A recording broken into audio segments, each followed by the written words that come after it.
What's up, fam? You're now rocking with Ring Kings Boxing. I'm Big Q, and this episode is called Crawford fighting Ever Van Zandt next.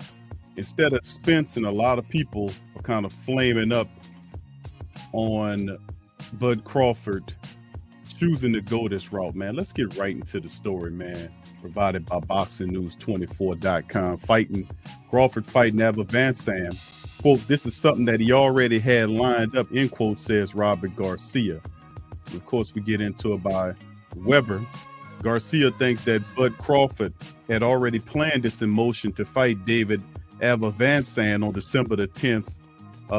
He says December the 10th, months ago, rather than Errol Spence Jr. Instead of telling Spence 28-0 with 22 knockouts, Crawford kept his fight with Ever Van Zandt, who's 29-3-1 with 17 knockouts, quiet until it was made. Now, Robert is disappointed in the choice of Ever Van Zandt. He doesn't blame Crawford, who's 38-0 with 29 knockouts, for taking the fight, given the huge $10 million plus payday he's getting ready for is an easy night's work. Now, Robert says he would have preferred to see Crawford choose another welterweight like Virgil Ortiz Jr. for his December 10th fight, because then at least he'd be giving the boxing fans a fight that is more interesting on paper.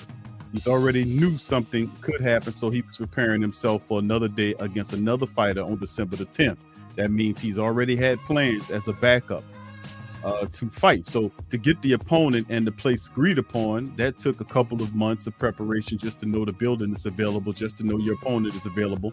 So he had already been working on that just in case he had to be ready for December the 10th. He could just have decided that he was fighting on December the 10th in Omaha, Nebraska. So it's something he already had lining up. Now, Crawford, without a promoter, could easily made an offer to Golden Boy for Virgil Ortiz. Virgil would have been a perfect fit.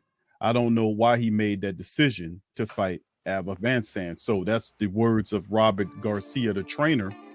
Like I said, a lot of people flaming Crawford for this, but Crawford's logic was that he didn't want to wait a very long time before he ultimately got in the ring again. And of course, the last time he fought was up against Showtime Porter in a knockout, and that was what, last year. So he didn't want to wait too long to have another fight. So this is definitely going to be somewhat of a tune-up fight, I guess, something just to keep him active as he continues the negotiations with Errol Spence for the welterweight unification undisputed titles.